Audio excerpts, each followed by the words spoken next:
Well, hello there, everyone, and welcome back to the Essential Education Weekly live stream. My name's Jen. I'm the Student Success Coach here at Essential Ed, proudly partnered with Essential Ed and our wonderful students and educators that are a part of our community. And we want to give a special welcome to you in whatever capacity you are part of that community. We'll provide you lots of information at the end of today's topic to get connected and learn and grow a little bit more and engage with our resources. But we want to get right to it today. We are going to be talking about key vocabulary for the social studies portion of the high school equivalency exams, the GED and the HiSET. You know, you will often hear us say as we're talking about these exams that the exam makers, the test makers do not expect you to know everything about the five main subjects: reading, writing, math, science, and today's focus, social studies. They want you, though, to hone in on the big ideas. They don't expect you to memorize a lot of names and dates and facts and spit that all out, but they do want you to have some, what they refer to as context, some outside knowledge that really will help you, as that first testing directive is read for meaning in social studies. Now, we can equip you with some general test taking and study skills to help you decode any unfamiliar language, any unfamiliar vocabulary that will allow you to use the test as it is planned to just interact with the information in the test and answer questions. But we also want to give you some outside information, just some extras here and there, so that maybe you don't have to decode as many unknown or unfamiliar words because you've already got an idea of what they mean or what that concept is and how it plays itself out in that historical social studies writing, in that written text from that historical perspective, in that argumentative text with that social studies slant. And when we say big ideas, one of those big ideas when it comes to social studies is this area that the test makers refer to as civics and government. You'll see testing topics, different skills that the test makers are after. But if you visit GED.com and HiSET.org, you'll also see their testing categories. And that just means what type of historical information you will be engaging with. And civics and government is definitely the largest in both exams. Civics and government content makes up about 50%. Half of the GED, and civics and government content makes up 35% of the HiSET. So it is a significant portion. So if, as we say, the test makers are looking for those big ideas, then civics and government, definitely one of them. So we want to help you understand some common civics and government based words and concepts. And to that end, we have put together a very robust, very detailed, very note-driven, review resource-driven live coaching session that will launch tomorrow. So today's live stream is just a kickoff to kind of give you a little bit of the information that we're going to be covering in that session tomorrow and let you know the importance of spending this time. Now, if you can't connect with us live, that's absolutely fine. You can watch on demand either after the fact, or you can go ahead and sign up for tomorrow and we will send you that full video replay as well as any session notes within 24 hours of our last live time together. And we will be going over a lot, as I use that word robust, a lot of robust information in our time tomorrow. But we just want to give you a little peek, a little snapshot of that today. So when we're talking about civics and government, what are we talking about? What do you mean by civics and government? Well, it's right there in the title. We're talking about government, which is inclusive of, for the purposes of this exam, American democracy, the branches of government, executive, legislative, etc., power and authority, how that power is established, how it's used, and then American politics, the American political system. So we're going to give you kind of a smattering, 15 today. We're going to define 15 terms that fall into one, more, or all of those categories. And again, we encourage you to join us tomorrow, or at least link to those resources. We'll give you the links here at the end of our time together today to get that full information delivered to you, that live coaching session, civics and government. Let's first talk about one key term that you will want to know in building that context for civics and government, and that is, what is a constitutional monarchy? This is where you have a government that has a king or a queen, and they are the official head of the state, but their power is still limited by a constitution, thus monarchy, but a constitutional monarchy. And some examples here that we see are the United Kingdom, Belgium, Norway, Japan, and Thailand. So constitutional monarchy. Just file it up there as background information. Now, constitutional monarchy as opposed to a dictatorship. A dictatorship is a form of government in which the ruler is absolute. They are an unrestricted dictator. They have absolute power. And an example here would be what we see in government structures in Cuba and in North Korea. Another type of government structure is a democracy. I tend to love a democracy. And that is a political system in which the supreme power lies in the body of citizens who can elect people to represent them. This is what we get to experience here in the United States, the rule of the people or the rule of the majority. Canada is also arranged as a democracy in their government structure. Then you also have a representative democracy. Representative democracy is a system of government in which citizens elect representatives or leaders to make decisions about the laws for the people. And that's just a deeper explanation of a different form of democracy, because you have all these forms of government, democracy being one of those forms of government, but then you have lots of different forms of democracy. So just having a general understanding, again, not anything the test makers necessarily need you to remember, but have a general understanding of just some different types of government and how they are structured. And again, we'll go over all of this in that live coaching session tomorrow. Another type of democracy is a direct democracy, and this is where all citizens participate directly in making laws and in the government. So lots of different types of organizational and government structure. And then within those structures, monarchies. We got our absolute monarchy. We got our constitutional monarchy. We've got a dictatorship, which is totally different than both of those things. And then a democracy, which has different types of democracy, representative democracy and direct democracy. And then when we talk about how the government's structured, then we start to talk about how it breaks down, how it really runs in the day-to-day. And here's where we discover concepts like separation of powers, where the Constitution has divided powers. The Constitution is set up as this rule of law, and those powers then are legislative, executive, and judicial. Legislative, executive, and judicial. If you're ever asked, hey, what are the three branches of government, that separation of powers: legislative, executive, and judicial. And they each have different roles and different responsibilities. And you can join us tomorrow, and we're going to dive a little bit deeper into those roles and those responsibilities. Now, within the separation of powers, the reason that they're structured that way, the reason that each of those three divisions kind of does something different, is because of this, that they wanted to create a series of checks and balances. What are checks and balances?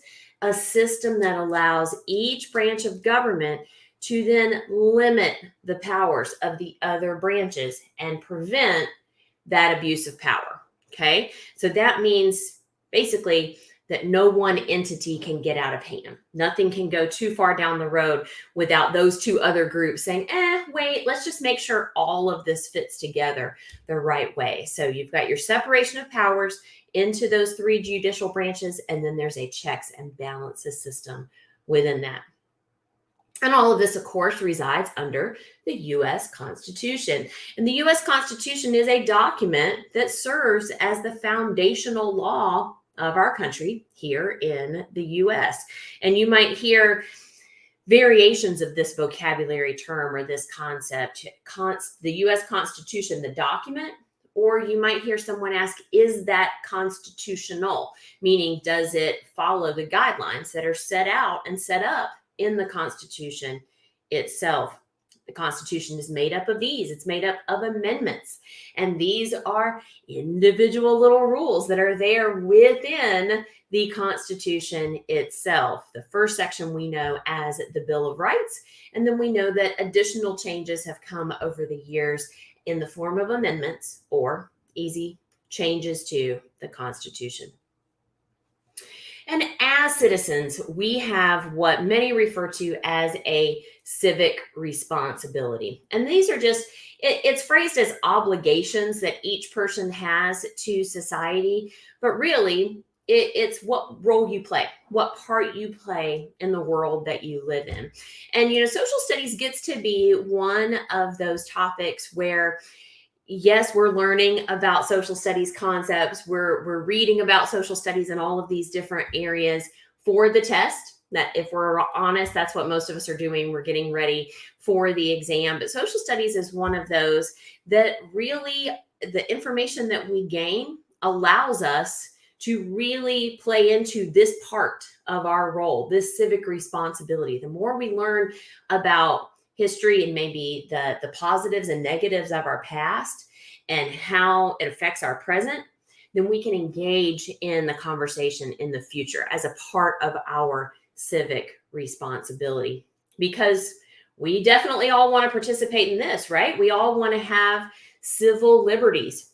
And these are constitutional freedoms that are granted to all citizens. So we want to understand the value of those liberties. We want to understand maybe a little bit about what liberties we didn't have in the past that now we have, and how valuable those things are, so that we can really be appreciative of those. So understanding your civic responsibility and then in concert with your civil liberties will make you really appreciate the voice that you might have in, specific to the United States, in the democracy that we live in.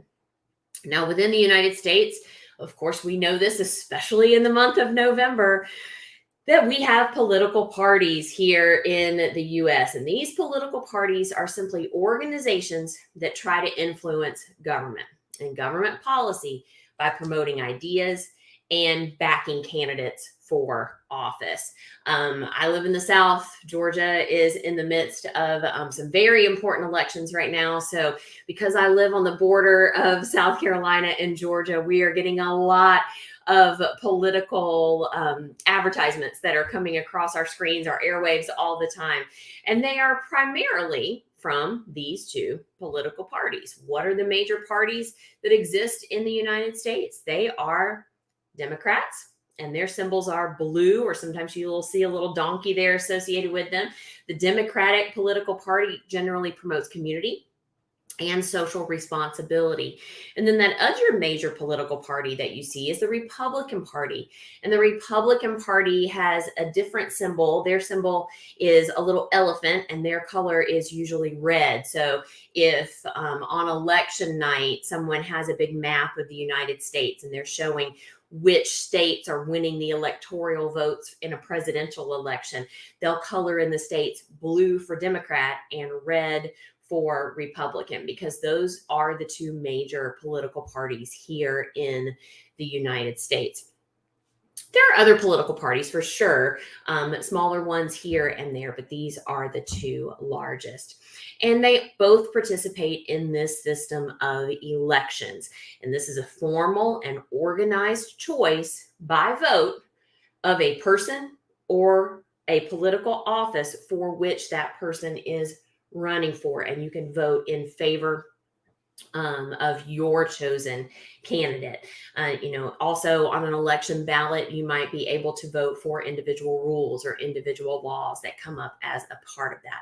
But that is a part of what democracy looks like in the United States. So very quickly today, we have gone over 15 major terms that you will hear. We can do a little bit of a review. Again, you're going to want to get some context in these major areas: government, American democracy, the branches of government, power and authority. In other words, who has the power in a government system and how do they use it? And then American politics. The civics and government you're going to be tested on will rotate and resonate largely in the U.S. historical system. Sure, it might help to know about political systems in other countries, like a constitutional monarchy that we see in the United Kingdom, Belgium, and Thailand, where the king or queen is the official head of the state, but they do have limited power by the Constitution. Sure, it will help to look at that in contrast to what a dictatorship is, that form of government where the ruler has absolute power, and then be able to see then what democracy looks like in the US, which again is that political system where the supreme power lies with the people, power of the people, rule of the majority. And then within that democracy, there's also other little divisions of democracy. You can see a representative democracy, where that system of government elects representatives and leaders and makes decisions about the laws for the people. Or you can have a direct democracy where all the citizens participate in making the rules and laws of government. Here in the United States, we have 3 branches of government: legislative, executive, and judicial, and that is referred to as the separation of powers. And the reason why they do this is to have that checks and balances system so that no one branch of government can be more powerful or run over the other 2. And all of these link back to the U.S. Constitution, which is made up of amendments that are fundamental laws of our country. They talk about things like our civic responsibilities, the obligations that each of us has to society. And then they touch on, of course, what we all like to talk about, our civil liberties, the constitutional freedoms granted to all U.S. citizens. Our country is divided primarily into 2 major political parties. These are organizations that try to influence government and push their party's ideas or agenda. And those are primarily the Democratic Party and then the Republican Party. And we definitely see these folks get to shine around election season. Elections are that formal organized choice by vote that a person or a political office or position can make as a part of that democratic system.